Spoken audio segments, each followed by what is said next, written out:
Hi folks, I'm Doug at Dizzy Lizzie's, and I have a few strange tales to tell you about incorrect oil being put in engines.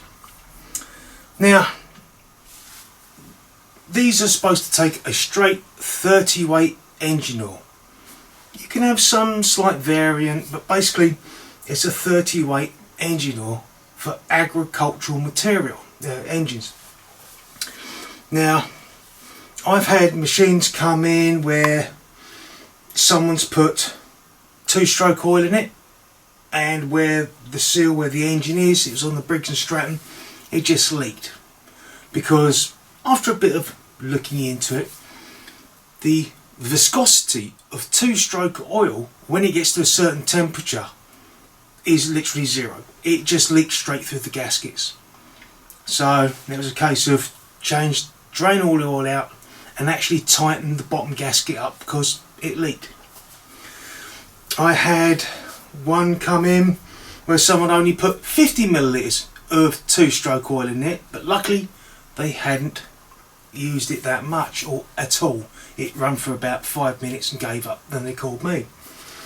I've had a guy, he had a motorbike and he had some synthetic motorcycle oil, and he put it in his lawnmower engine thinking this is going to be great for my motorbike, it's going to be brilliant for my lawnmower engine. Unfortunately, it caused the engine to burn half the engine oil that was in the sump, smoke out 3 gardens while his wife was cutting the lawn at the front. And the reason for it is because it's a synthetic engine oil for his water-cooled engine, not an air-cooled engine. So the oil went straight past the piston. The bigger difference is between air-cooled and water-cooled is tolerances.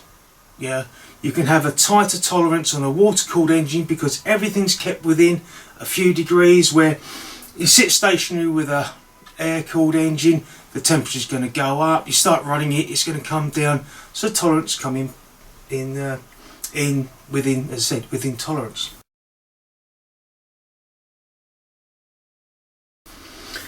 Now, this is a CVG 160A engine that come out of a Honda Easy lawnmower, and the customer said to me it's starting to produce smoke.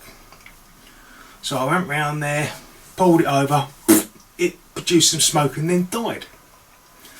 So when I got it back here, took the plug out, and you could see the plug was covered in oil. So the oil he'd put in there had gone past the pistons.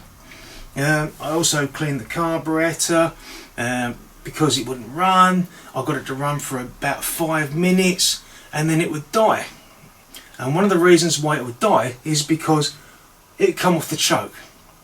And I thought, let's do a compression test. And I found out that this engine had 60 psi compression instead of over what's recommended 71 or above. 75 is pretty good, even though it's got, when you pull the engine over, a decompression to make it easy. When it starts revving, it should shut it off and you get higher compression. I put oil down the bore, gave it another compression pull and test, and it was 70 psi. And I said to the customer, I think it's because of the engine oil you used.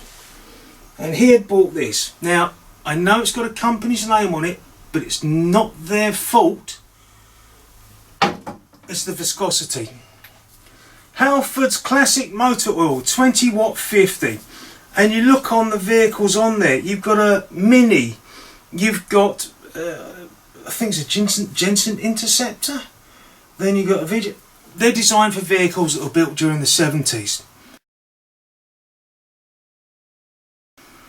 Yes, it's a thicker oil, as it says on the side, and it's designed for that, but it's not a 30 weight straight oil, which is what these engines cause, which with these engines used.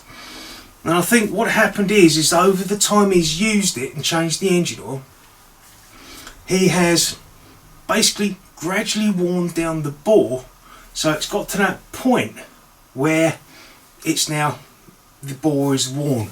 The engine's scrap. You can take a coil, pull cord, fuel tank, a few other bits and pieces off of it, stick it in the drawer. Hopefully someone might need it in maybe a year, 2, 5, 10 years with the way things go. But it's always handy to have it. And apart from that, the rest is scrap. So, I don't know, what I'm basically saying is, use the correct engine oil. Otherwise, after a few years, it'll wear your engine out. I hope that helps. Take care and see you later. Bye.